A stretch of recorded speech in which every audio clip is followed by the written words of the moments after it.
Informed Choice Radio, episode 201 with David Orrell, author of The Money Formula.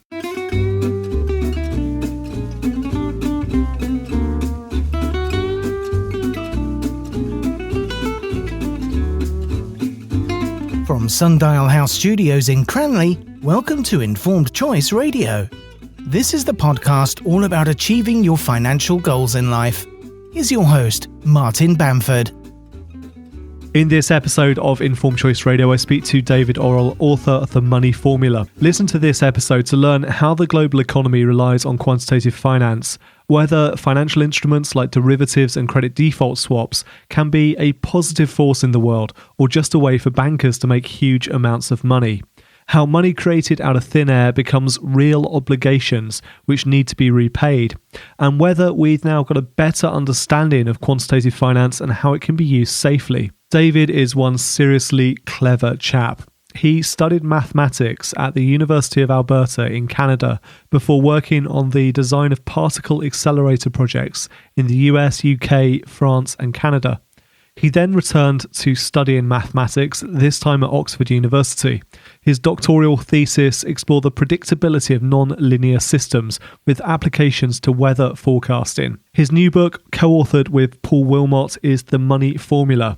This is a book which goes inside the engine room of the global economy to explore the little understood world of quantitative finance. Orrell and Wilmot show how the future of our economy rests on the backs of this all but impenetrable industry. Written not from a post-crisis perspective, but from a preventative point of view, the book traces the development of financial derivatives from bonds to credit default swaps and shows how mathematical formulas went beyond pricing to expand their use to the point where they dwarfed the real economy. If you've read The Big Short or watched the movie, you will enjoy this conversation. One of my favourite authors, Nassim Nicholas Taleb, said of The Money Formula, this book has humour, attitude, clarity, science and common sense.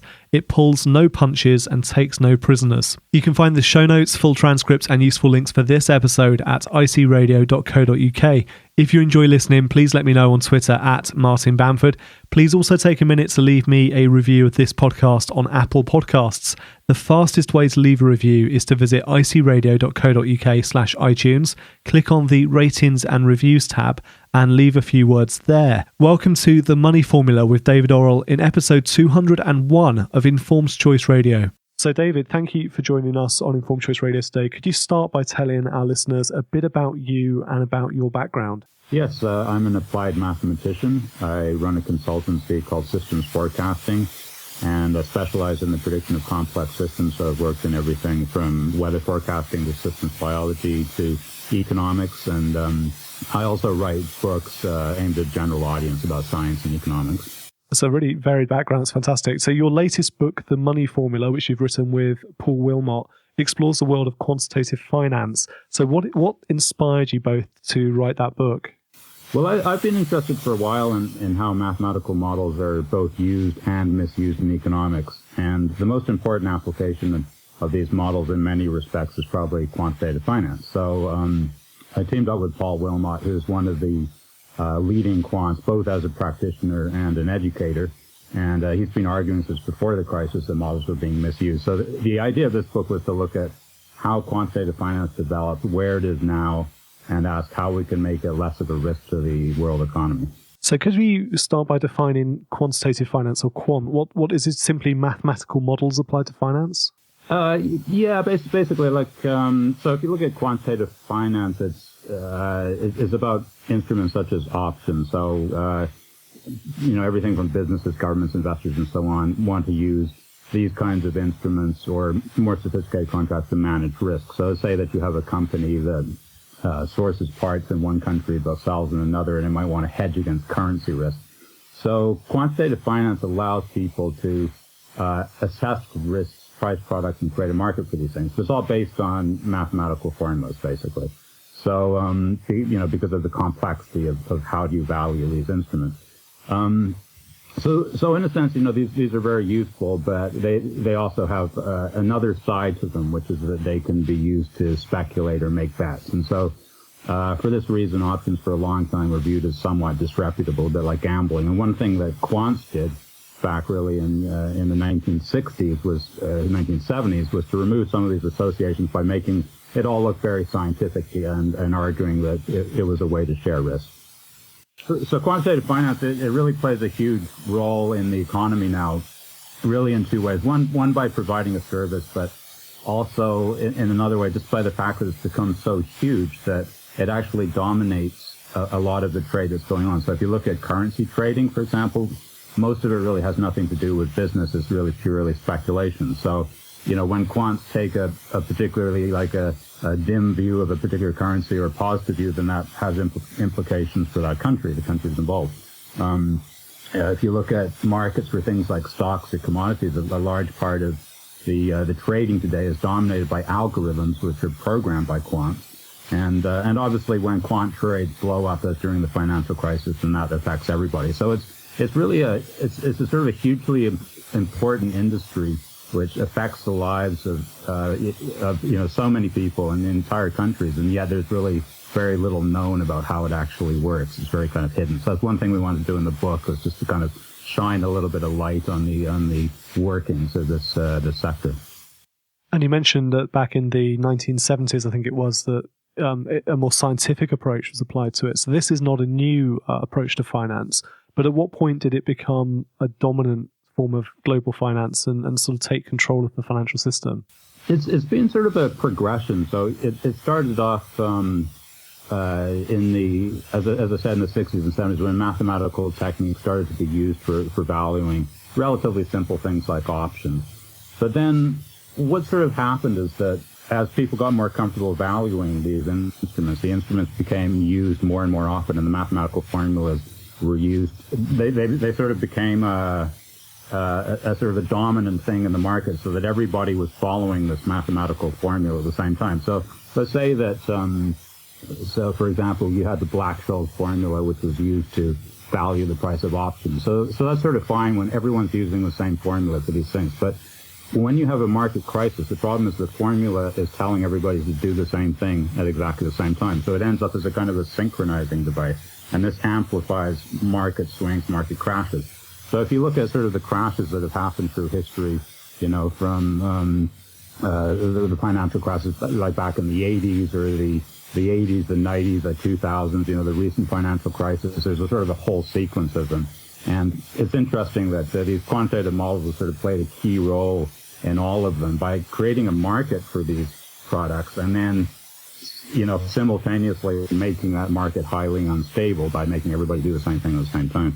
That's really interesting. So they've played a really big role, and they've played a role in every recent financial crash. Is it fair to say? Yeah, I'd say so. I mean, if you look, obviously the big one was the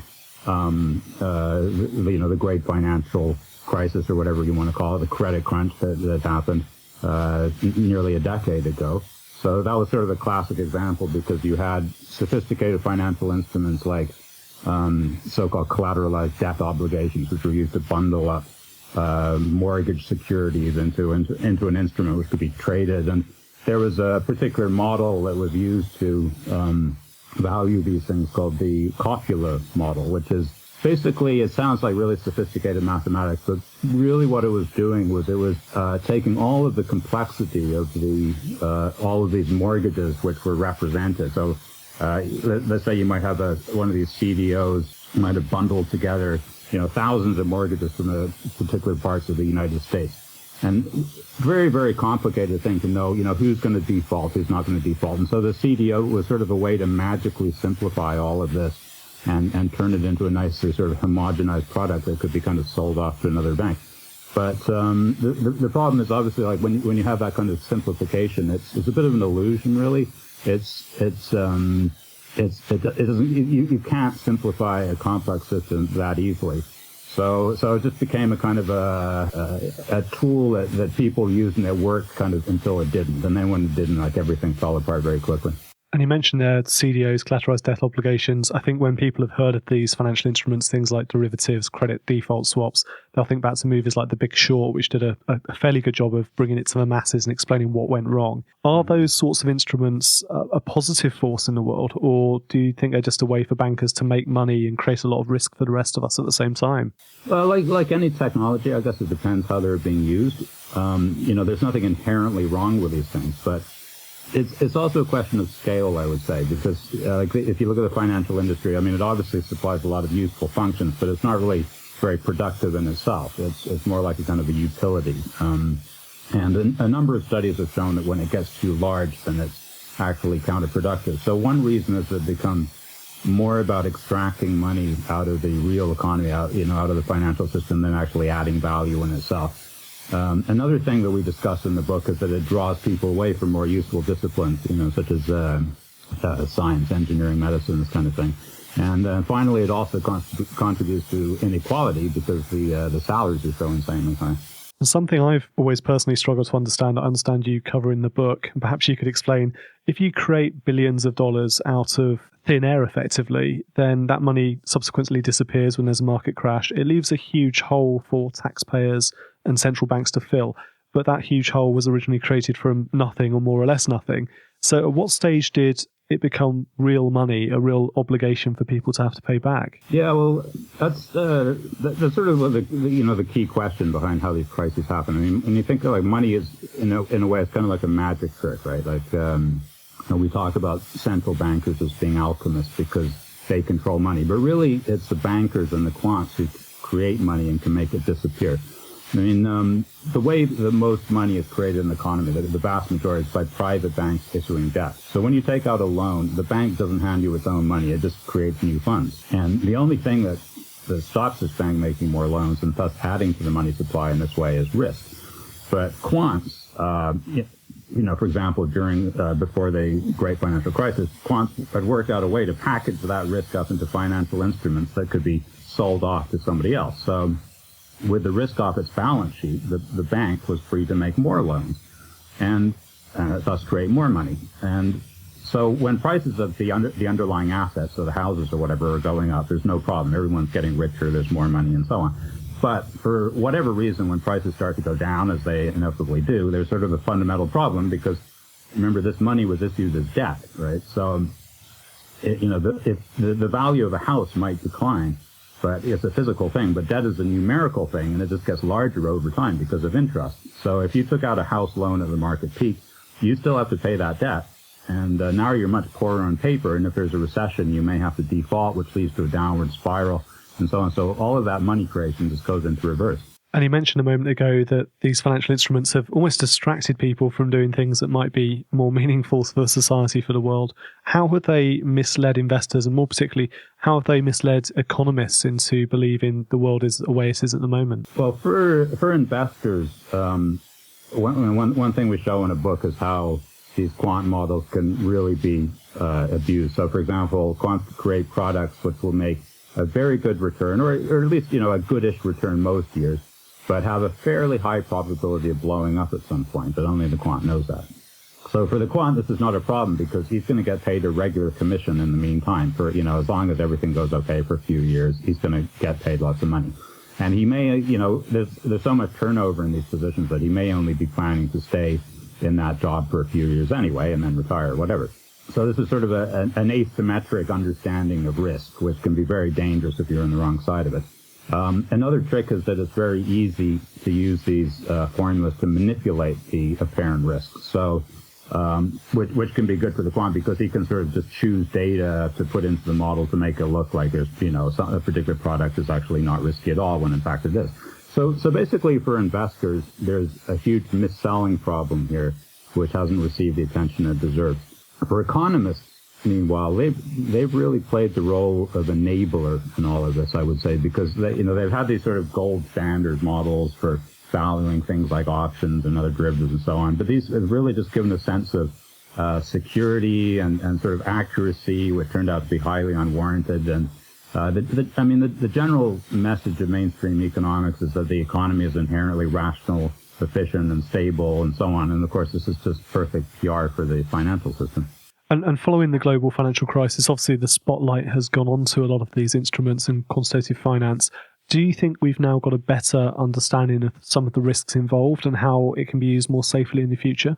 I'd say there have been some improvements, definitely. So, for example, there's more of a sense that derivatives should go through central clearinghouses rather than being sold over the counter. So there's at least more visibility. Banks hold higher reserves and so on. But in other respects, the risk has actually intensified. For one thing, banks have got larger. The more successful banks have bought up all the ones which failed, and so they're bigger and more concentrated than they were before. There's also more debt in the system than there was. Global debt levels have continued to climb since the crisis.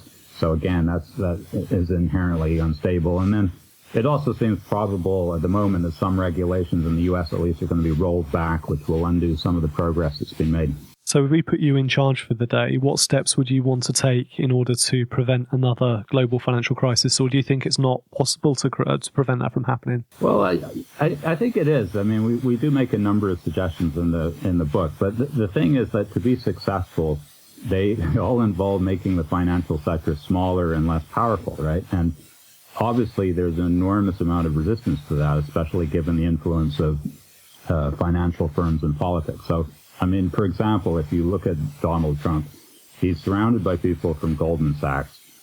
He and his other members of his team were supported during the campaign by the co-CEO of Renaissance Technologies, which is perhaps the most successful hedge fund in the world, and so on. And so this may explain why they're looking at dismantling financial regulations, and which may eventually lead to another crisis. And similarly, in the UK, the City of London has enormous political influence. So I'd say it's not sort of a math problem or something. It's a political problem. I think people sort of know what has to be done, but it's not at all easy to do. And if there is one group that you'd think might be able to help with this, of course, it's economists.